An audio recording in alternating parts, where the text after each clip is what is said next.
Good morning dear students. हम पिछले दो वीडियो से पढ़ रहे हैं राबी बेन एज़रा, रॉबर्ट ब्राउनिंग की लिखी हुई। और हमने पढ़ा था कि किस प्रकार से राबी का मतलब होता है वो विद्वान, स्कॉलर, किस धर्मशास्त्र में जो निपुण होता है, और बेन मतलब होता है सन, और एज़रा ये सारा हम पढ़ चुके थे कि एज़रा का सन था। और जो पहले के हमने 3 स्टेंजर्स करे हैं उसमें ये भी पढ़ा है कि किस प्रकार से राबी जो है उपदेश दे रहा है कि ग्रो ओल्ड विद मी, क्योंकि वो बता रहा है कि यंग एज में बहुत सारे जो हम टारगेट या एम्बिशियस गोल बनाकर चलते हैं। बहुत सारे लोग सोचते हैं कि हम बढ़िया आइडियल बनाएं, और उसने उसको सिंबल्स के माध्यम से बताया है कि हम चाहते तो हैं और हम नहीं भी मिलते तो भी हमको रिपेंट करने की या डिसअपॉइंटेड होने की जरूरत नहीं है, क्योंकि ये एक स्टेप है ओल्ड एज तक पहुंचने का, और वहाँ हमारे लिए और बढ़िया कामयाबी लिखी है।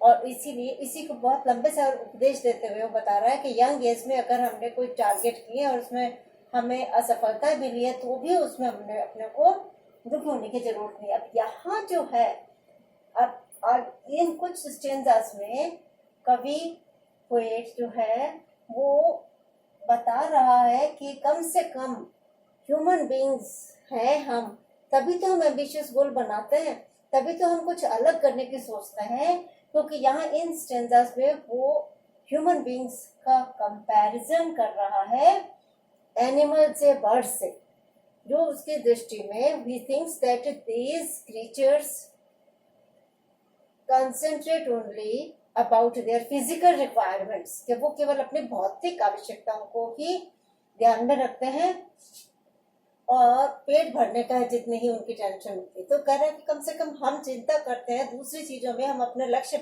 निर्धारित करते हैं, हम आगे बढ़ते हैं, तो इससे तो बेहतर है ना कि हम उनसे बेहतर है, पक्षियों से, जानवरों से हम बेहतर हैं। और दूसरी बात है हम गॉड के निकट हैं, क्योंकि हमारे अंदर एक डिवाइन एलिमेंट है, हमारे अंदर एक दैवी अंश है। उसी को बताते हुए कह रहा है वो कि poor want of life indeed were man but formed to feed on joy, to solely seek and find and feast. कह रहा है कि अगर तुम भी सोचते हो कि बस हमारा तो केवल खाना खाना है, बढ़िया से बढ़िया हमको खाना मिल जाए और हम आनंदित ही रहें, तो उससे तो केवल बाहर ही दिखावा होगा। पुअर मतलब बहुत ही खराब, बैड, वांट का मतलब होता है शो, केवल दिखावा होगा ये ऑफ लाइफ इंडीड मतलब रियली, वास्तव में जीवन का ये बहुत ही बेकार सा दिखावा होगा। वर मतलब कि अपन कहते हैं ना, यदि ऐसा होता, यदि मैन बट फॉर्म मतलब मेड, यदि मनुष्य को बनाया गया होता to feed on joy, to feed means to get food, भोजन प्राप्त करना, कि वो केवल आनंद से ही अपना भोजन प्राप्त करता, टू सोलली मतलब मियरली मात्र, सीख सर्च कर, उसी केवल यही सीख करता, इसी के तो तलाश में रहता और इसी पर फीड करता एंड सीख करता और फाइंड भी कर लेता। पहले तलाश करता किसको? जॉय को, जॉय ही उसका भोजन होता, और तो वो जॉय को ही तो सीख करता, तलाश करता, सर्च करता एंड फाइंड, और जब उसको जॉय मिल जाता एंड फीस्ट, और तब उसको फीस्ट लेता, बहुत शानदार दावत लेता। मतलब केवल जॉय पर ही यदि दावत लेना होता, केवल जॉय ही उसकी जिंदगी का लक्ष्य होता कि जॉय को तलाशना है, सीख करना है और उसको प्राप्त करना है और फिर उसको फीस्ट के रूप में एंजॉय करना है, तो वास्तव में लाइफ एक बहुत ही बेकार का सा पुअर दिखावा होता।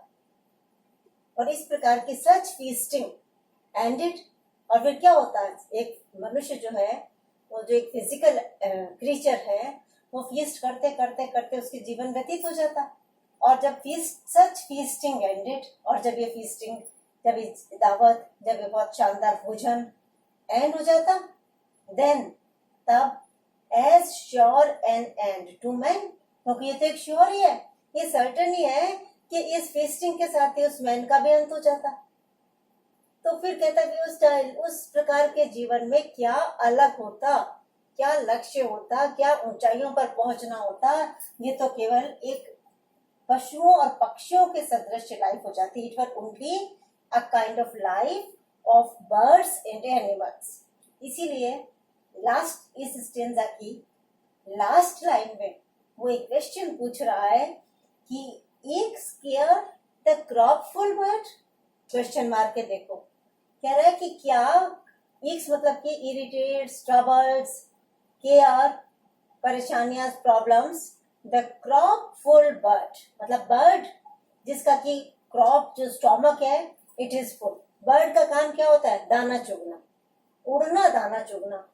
तो जब जो पेट भरने वाले, दाना से पेट भरने वाले पक्षियों को क्या कभी किसी प्रकार की केयर या ट्रबल ने डिस्टर्ब किया है?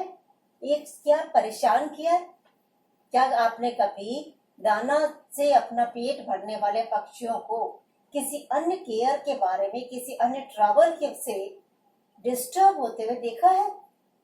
तो मतलब कि बर्ड्स में और ह्यूमन बींग्स में यही तो फिर एक अंतर है। इसी प्रकार से फ्रेट्स डाउट द मॉ क्रैम्ड बीस्ट, बीस्ट होते हैं एनिमल, मॉ मतलब होता है उसका जबड़ा, मुंह, और क्रैम्ड का मतलब फिल्ड, मुंह भरे हुए जानवर जिनका जबड़ा अपने घास से, चारे से, किसी भी प्रकार के फूड से भरा हुआ होता है। तो जिन पशुओं का मुंह अपने भोजन से भरा हुआ होता है, क्या कभी उनको किसी भी प्रकार का doubt, suspicion, uncertainty have fretted them, annoyed them, irritated them, disturbed them? तो कह रहा है कि आखिरकार मनुष्य जीवन में, मनुष्य के लक्ष्य में ही तो ये परेशानियां होती हैं। उसी के सामने तो भिन्न भिन्न प्रकार के there are various kinds of doubts और वेरियस काइंड्स ऑफ केयर्स।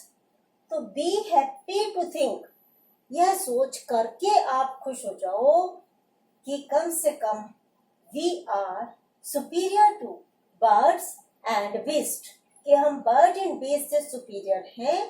तभी तो हमारे जीवन में परेशानियां आती हैं, हम आइडियल बनाते हैं, हम आइडियल गोल बनाते हैं, लक्ष्य बनाते हैं, और कुछ हद तक उसमें सफल भी होते हैं, कुछ हद तक हमें उसमें फेल्योर भी मिलती है।